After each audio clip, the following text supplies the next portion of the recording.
So, now that we are really started, I would like to call next to me Michail Marmarinos. And maybe I should already call Phil Cousineau. Yes, I think I'll do that, because that's the two speakers for the first session. Please, Phil, take a seat over there. Well, I would like to make a very short introduction, because I feel that I keep saying the same thing over and over again. But as there are quite a few people who have never been with us, I think I should say just why we are here, why we believe, and I think you saw our little video. It speaks about love, about empathy, about trust, about respect. It speaks about ideas and not ideologies. That, I think, is very important to us. It also speaks about Delphi, the other big sacred place of Greece, the Omphalos. And it's in Delphi that everything started for us just 7 years ago.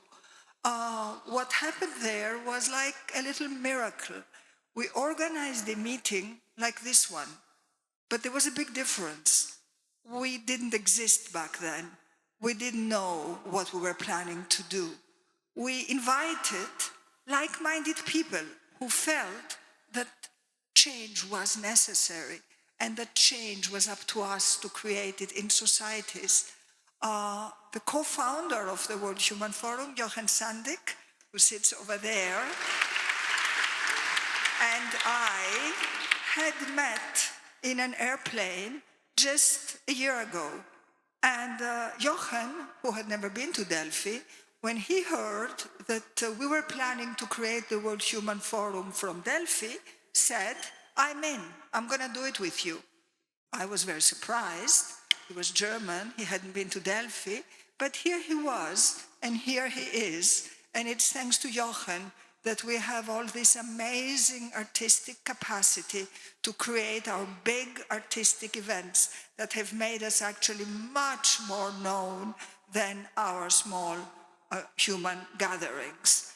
But then the beautiful surprise in Delphi was that those 100 people that came, they came with one idea: imagining and building the World Human Forum.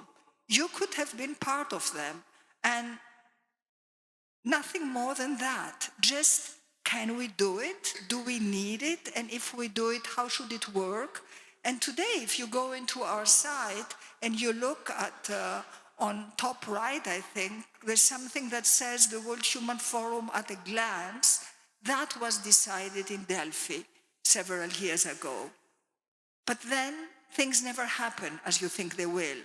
And we realized that it wasn't so easy to just focus on Delphi, because the COVID arrived and the people started not being able to travel. And we had just finished our work there. We had created our little Delphi cube. You will hear more about it tomorrow for those of you who will be around. And we understood that maybe if we followed what is called organic growth, we would have more possibilities. And that's when we found a beautiful opportunity to go to another sacred place in Greece, that is the island of Delos. We went to Delos because there also, it's not just that it's the island of Apollo. Who cares? Well, somebody cared, and that was NASA, because NASA had chosen the name of Apollo to send the first man to the moon. And NASA is doing it again. And this time they chose the name of Artemis, the twin sister of Apollo, to send the first woman to the moon. And there we knew that we had something very precious in our hands.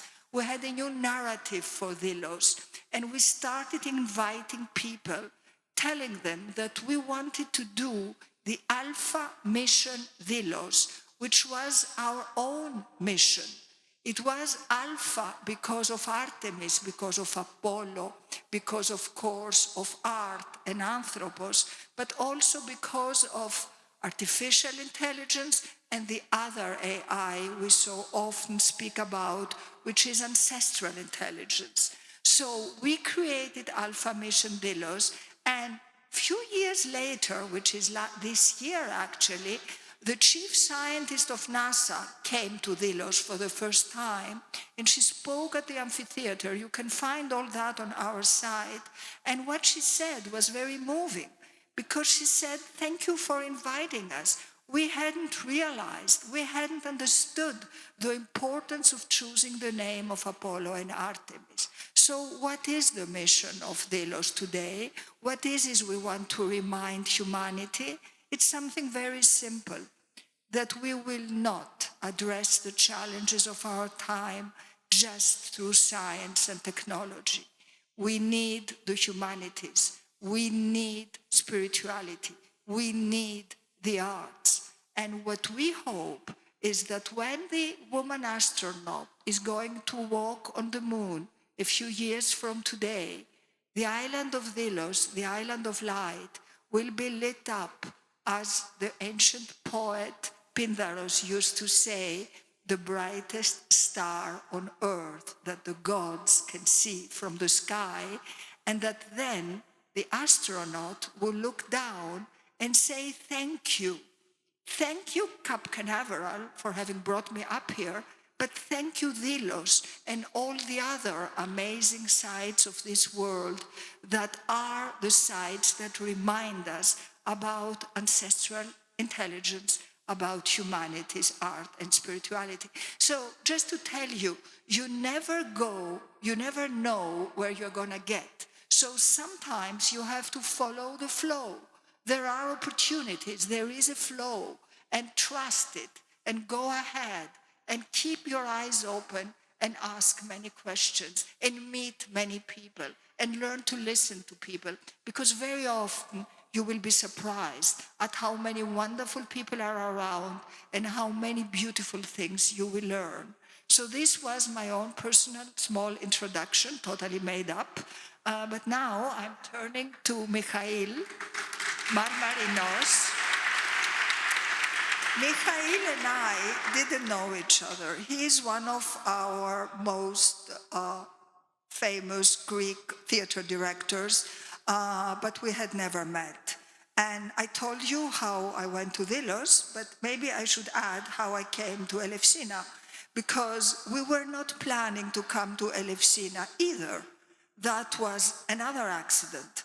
The late president of the Elefsina Cultural Capital, Mrs. Despina Geroulanu, was also somebody I had never met. We met in Venice at a beautiful art exhibition, and she had just seen our work from Delos. And she told me, why don't you guys come to Elefsina? And I said, no, I'm sorry, I'm not interested. Elefsina is cultural capital of Europe. That's very institutional. That's not at all the kind of thing we do. That's not for us. But then she insisted, and she said, come on, I mean, let's talk about it. Maybe you can come with an idea.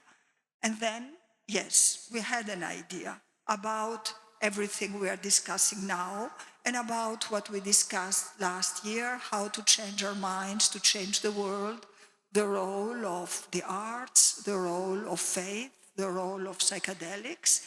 And that was clear to us that we had to go to Elefsina. But it was equally clear that we were not going to Elefsina just for 1 year. If we came to Elefsina, it was to stay.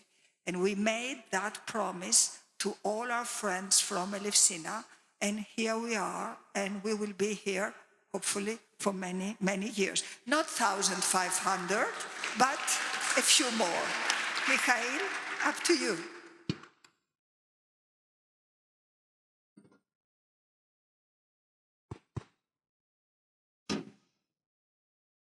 Good afternoon, everybody.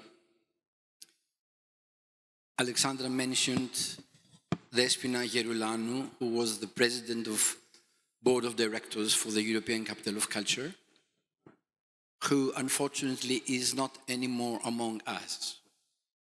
So this very short speech I have is dedicated to Despina.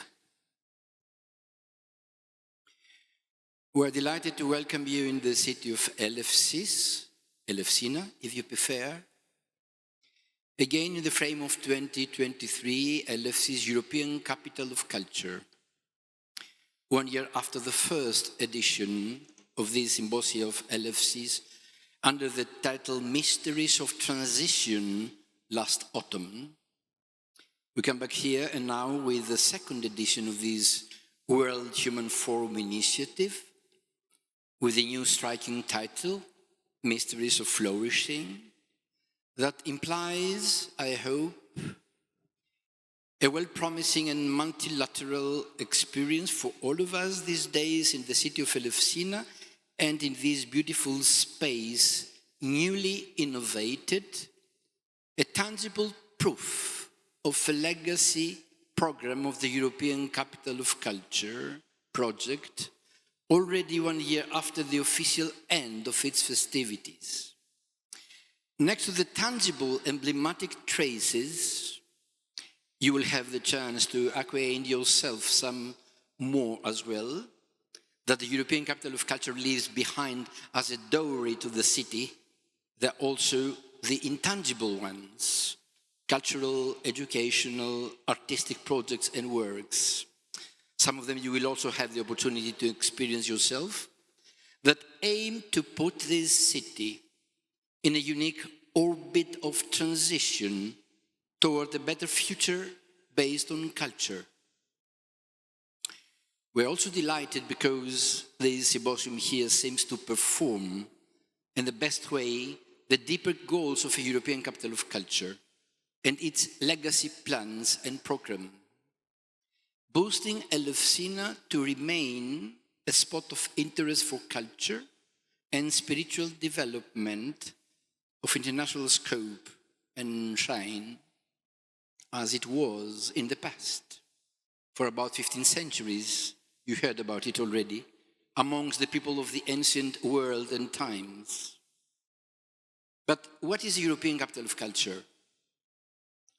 A European initiative aiming to unveil, highlight, enhance, promote the dynamic, tangible and intangible economy of a European city through the intervention of art, culture and research. In other words, lending a term from an exclusive European artist, Joseph Beuys, which I deeply admire, I could name the overall effort of a European Capital of Culture as a social sculpture. But you may wonder, why Eleusina? Why this small city to become a European capital of culture? I'll try to give you some hints that help you understand the city. First, this city in the past was renowned for a unique significance. It was the spiritual center of the ancient world, Greek and Roman, for the so-called Eleusinian mysteries, where rites of initiation and in the cult of Demeter and Persephone and Hades, the god of underworld, were held, bringing hope and a better quality of life for humans on earth and in afterlife that is somewhere waiting for us. Later, around 396 AD, the city was devastated in a zero level by the hordes of Alaric and was abandoned and forgotten for centuries. Many archaeological and historical ruins of great importance were left behind. You will have the chance to visit them tomorrow, I think. 2. In the 17th century was gradually inhabited by some Albanian peasants, and by the end of the 19th century, the industrial development began, expanding increasingly, lasting for a whole century till 90s. 3. A stream of internal emigration occurred. People gathering here, seeking for work and for a better future. 4. The mosaic of the city. 4. As a result of this enormous industrial development and a strong labor movement of the working class emerged, of great importance. 5th, as a consequence of this limitless industrial development, severe consequences on the environment emerged. 6th, the industrialization with consequences in unemployment for a number of years. 7, homeland of Aeschylus, the renowned poet of Greek ancient drama plays, maybe you know Aristeia or Prometheus Bound or Persians, etc.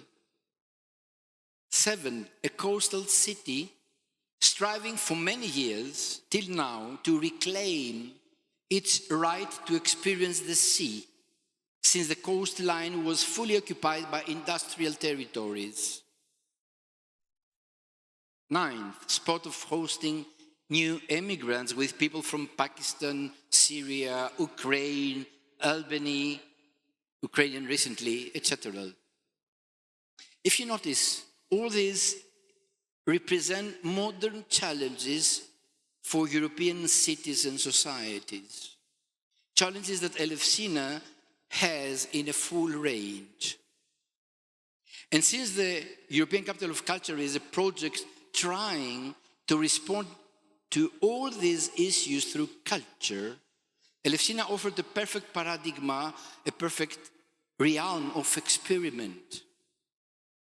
That's why Elefsina was proudly nominated as a European Capital of Culture. Let me, before I leave you, to share with you the origin of the ancient name of Elefsina, which is Eleusis, also in use. Eleusis, implying the landing of the goddess Demeter once in times of myth, means arrival of a notable someone, person, thing, or event. So, you, notable guest, welcome in the city of Elefsina. Thank you.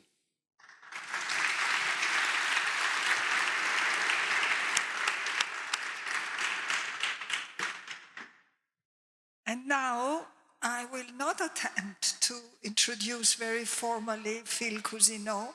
I think you have to Google him up if you want to see how many things he has done in his life.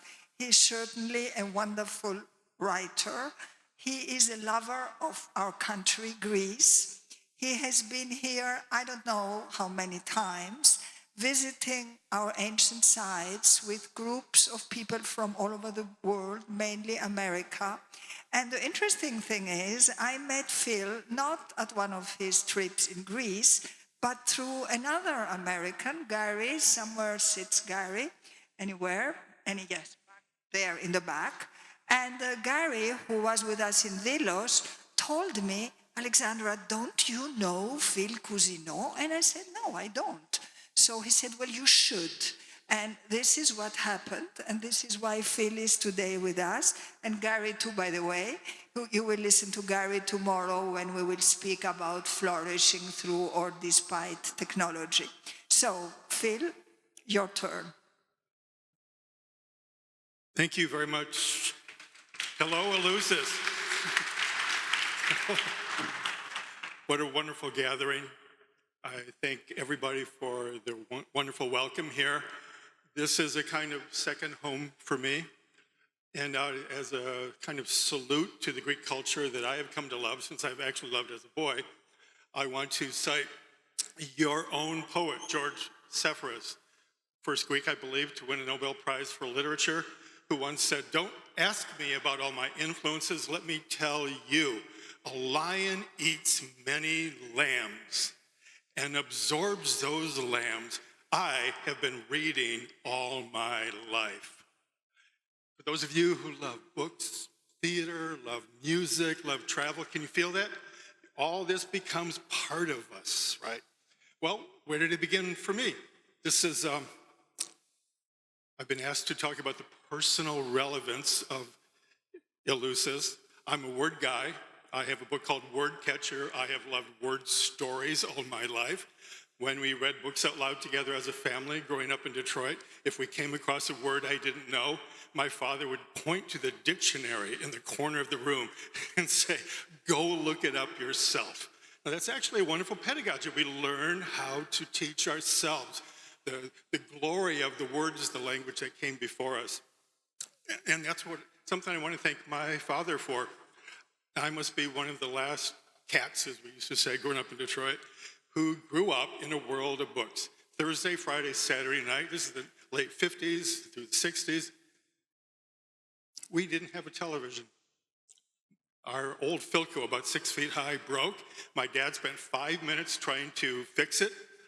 Couldn't, so he kicked it down the stairs into the basement, turned around and said triumphantly, we are going to read together as a family, which we did Thursday, Friday, Saturday nights, and we went through the classics. So I grew up, as they used to say, on the knee of Homer. Anybody remember that phrase? We read first the kids' version of the Odyssey, and then all the way up by the time I was in high school, read some of the classic translations. So I learned to love the classics. But this is something I want to present as part of my own father's genius. It was one thing to read. It was another thing to then go to a museum in the old Ford in New York, Boston, Philadelphia, Cleveland, Toledo, whenever there was an exhibition about Greek culture, Greek sculpture, Greek armor, and so on. So I was raised with this wonderful pedagogy, although my dad would never have used that word, bringing together books and travel. See where I'm going with this? Later, it was very natural for me to study myth in college. And I ended up studying some myth, but in the mid-'80s, became involved in this film about Joseph Campbell, the great American scholar of mythology. And so we filmed him for 3 years, and that became The Hero's Journey. Maybe some of you have seen that. That was our film. And then the 10 films, his last lecture series that went with us, called Mythos, narrated by Susan Sarandon, if any of you remember that. But the poignant part that helped change my life and gave me a direction that brought me here to Greece, brought me here teaching the way that I love, is one night while we were off camera, Joe, as in Campbell, told me that what had made the big difference in his life was teaching young female students at Sarah Lawrence University for 38 years. And it was right in the first year when he was teaching, expounding on the glories of the King Arthur myths, the wonders of the Inanna myth, the virtues of the Odyssey by Homer. And one by one, the young women used to come up to him and say, "You're so brilliant, Dr. Campbell. This is really wonderful. But what does the myth mean to me now in my life? What does it mean to life?" And that changed the way that he taught. The French have a wonderful word for this. It's not really in English that I know of. It's called the animateur. Have you ever heard that word? It refers to the brilliance of a teacher who can bring the soul out of the material. It's very different than just passing on information or knowledge. Can you find the soul and the spirit of what you're teaching and somehow convey that? So I lead with this because we are dealing with the difference in a culture that's most people still believe a myth is a lie. A spiritual site like this can move over into superstition, and people deride it. My friend Joe Campbell used to call this the constant diminishment of the imagination. Isn't that wonderful? If you tell a child who wakes up, who has just confessed a dream to you, you say, "Go back to sleep, honey. That was just a dream." If you read the story, as we will discuss here, about Demeter, Hades, and Persephone, and if you say, that's just a fairy tale, that's just a myth, it's a way to push soul and spirit down and away from us, right? You say, music is an affectation. I have heard that from people. These are the strong suits of the soul, and if we're not careful, we end up in a world in which myth, story, dream and the sanctity of a site like Eleusis is in peril. But instead, I feel like I got a great gift early on by believing these things were real. So I've been writing and traveling all my life. On the week, or 3 weeks after 9/11, which I was at because I was flying from San Francisco all night into New York, and we were landing at 10 minutes until 9, and I saw the first plane hit the first tower, which was significant in so many ways. One is that I had a book signing scheduled at the World Trade Center in the old Rizzolis at 11 a.m. So that was really remarkable that somehow I didn't get there early, but my publisher said, I will cut you a blank check, and I want you now to go across country. It was a 22-city book tour, and said, you don't even have to talk about the myth. Just talk about the mythology, offer town halls all across America. So it was a really interesting thing. I didn't have to push the book, I didn't have to promote it, but what I offered was a chance for what they call here in Greece a peria, the cultural conversation in which you talk about things that matter. So I drove 22 cities across America, ended up at UCLA, and had a conversation in public with Dr. Houston Smith. Some of you might know him, one of the world's greatest historians of religion. We worked together for 20-some years. He married my wife and I. He was my son's godfather. And we had a wonderful day on soul and spirit and sacred places. See how this is pertinent to today. And it was fun because I asked him first, Houston, you have been studying cultural spirituality, cultural religion for about 55 years now. Have you come up with any overarching conclusions? You have to be careful how you ask scholars this, right? But we were friends, so he indulged me, and he said, I have one thread: follow the light wherever it leads, which I thought was quite sweet. And then he paused, and he said, Phil, do you think we can devise a way to combine the Eleusinian mysteries with Plato's cave so that we know how to get out of the world of shadows and back into the light? This could be a motto for your work here. Can we combine the drama here, the release, the encounter with the world's sorrow, and somehow come back into the light? So that changed the way that I taught and the way that I lead tours, so much so,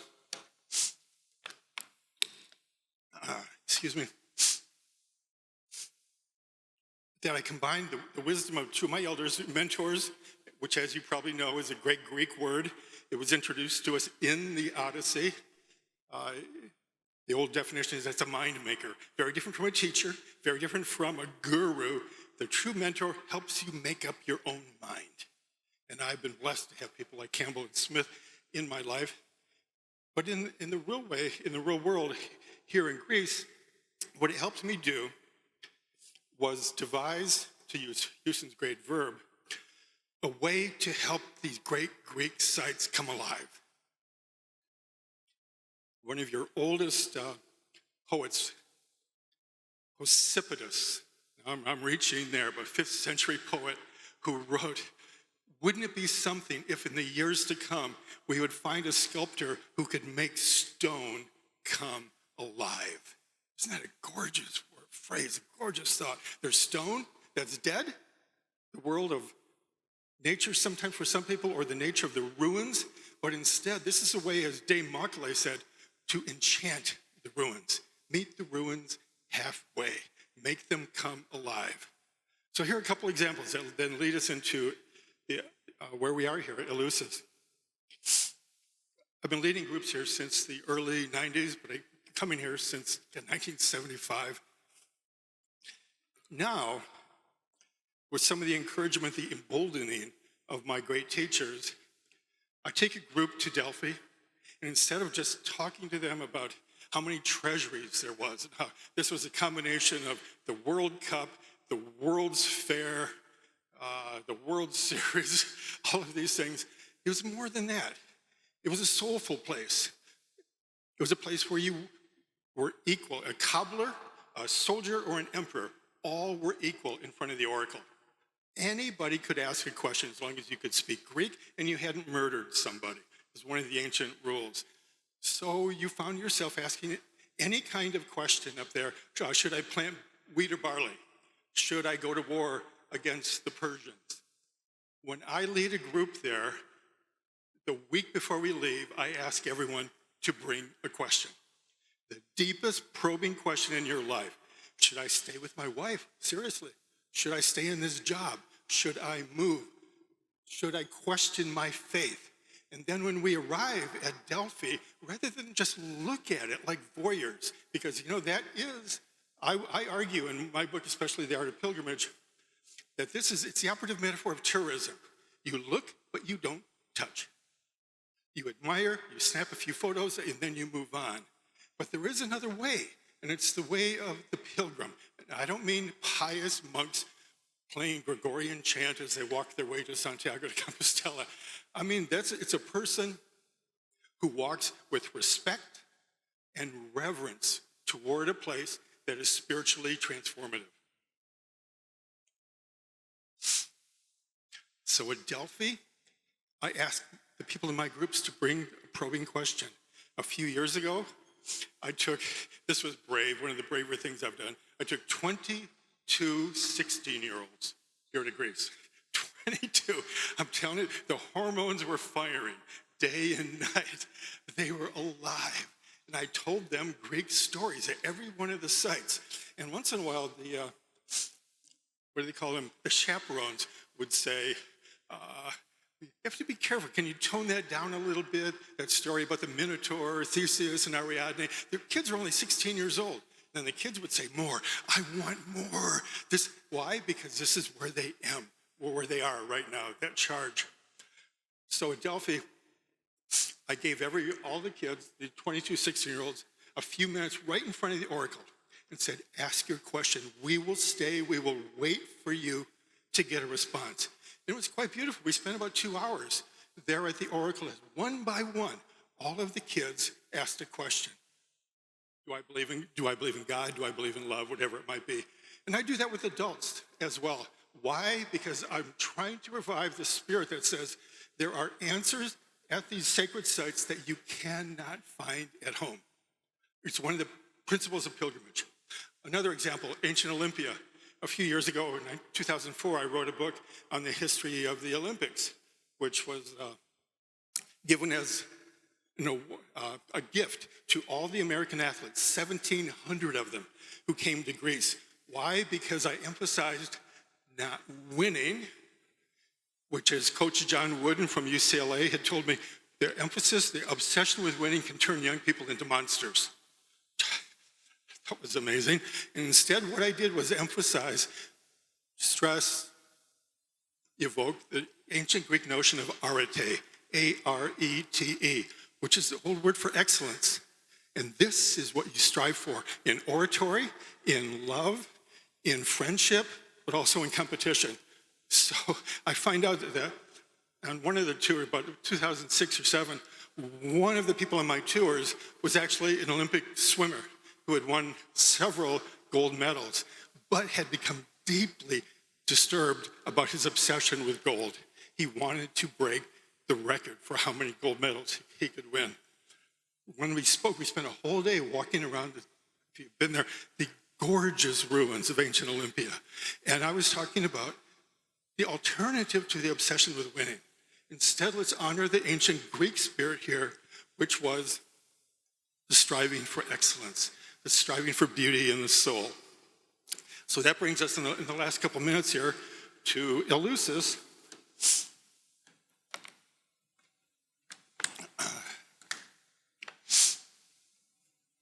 Which, as you know, is inspired by, I have to do a thumbnail sketch of this very briefly, but I have a couple details you may not have heard before in the versions you've read.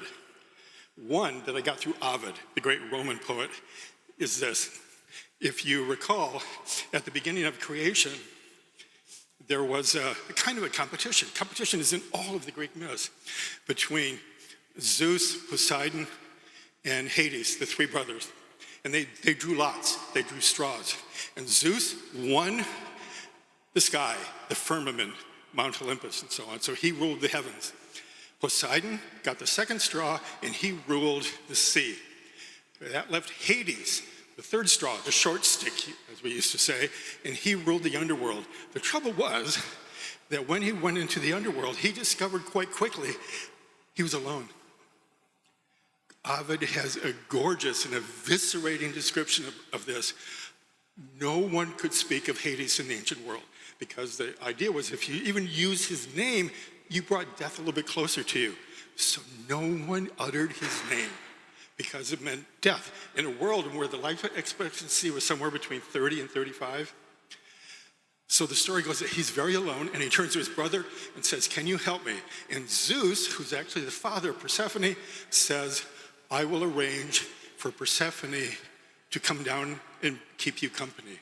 Now this is a thumbnail sketch, right? So there's a lovely description in all the myths of how the beautiful maiden is out in the fields one day, and she picks, there are several different alternatives for the flower, a poppy, a rose, and so on. She picks it, and then the earth opens up, and Hades comes up, seizes her, pulls her down to the underworld. That much you know. You've probably seen paintings of this. Demeter is bereft. She's grieving. This much you know as well. For 9 days, she grieves. And what's the association there? Nothing grows in a world of grief. Life comes to a standstill. And so through a series of machinations, I'll go through a little more of this tomorrow afternoon, an arrangement is made so that Persephone spends 6 months in the underworld and 6 months above. And when she comes up, her first step of her royal sandal on the fields out here outside Eleusis is the first sign of spring. Why would this matter to us? How can we manage to make this relevant to our world? Well, one is this, as I wrap up here. These are rites of grieving. And the 9 days of ceremonies helped people deal with their sorrow in a world of constant warfare, constant plague and death. The possibility that there was nothing more than this veil of sorrow was very real to people. So to bring that home to you, here's a line that I got from the great blues legend, John Lee Hooker, in a blues bar in San Francisco a few years ago, in which someone in the audience says, John Lee, what are the blues? What are the blues? John Lee, who always talked about himself in the third person, said, well, people always ask him, John Lee, what are the blues? You know what John Lee tells him? John Lee says, blues ain't nothing more than 3 minutes of triumph over sorrow. Isn't that gorgeous? Think about that in extension to the rites, which were held here for 2,000 years without cessation. Somewhere between 3,000 and 10,000 people came every year. For what? There was this notion that this was a happy ritual. That's not enough to bring people that amount of distance, an all-night walk from Athens to come here, and then spend 9 days here. I think what they had a vision of some kind, which we'll talk about tomorrow morning when we're at the actual site. But a vision of what? This has been debated for centuries now. I think it's a vision of joy. My teacher, Joe, again, I asked him once on camera, what is the final task for those of us who are trying to cope with everyday life? And his answer, which I'll expand on tomorrow at the site, was quite glorious, and it could have been inspired by his own trip here. He said, the task that we all have before us is joyful participation in the sorrows of the world. Not reluctant, but a joyful participation. So I humbly want to wrap with this. When I wrote my book, which is now in 15 languages, The Art of Pilgrimage, in 1998, it was inspired by a curious fact that's very relevant to the endeavor here. And that is, by the year 2000, it was predicted, and now it's come to fruition, that the travel business was about to surpass the armaments industry as the biggest business in the world. Now, the recent wars notwithstanding, that still holds true. Travel is the largest business in the world. But this is the curiosity and what's so relevant for us here at Eleusis. Part of that enormous leap forward is a revival of pilgrimage. Sacred journeys of soulful and spiritual change to a sacred site. So I see a time when Eleusis isn't just a site for tourists or archaeologists or historians, but it becomes a pilgrimage site for people who are coming here to heal. Did you know that the motto above the entrance to the Alexandria Library, the most famous library in antiquity, said, "This is the place for the healing of the soul"? I think Eleusis could function the same way. Thank you very much.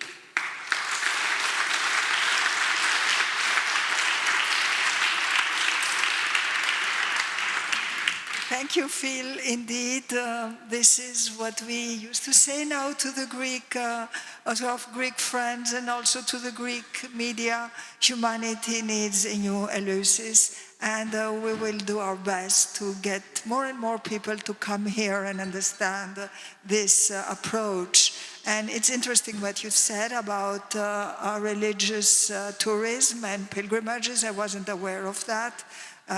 It tells us a lot, I think, about our needs today.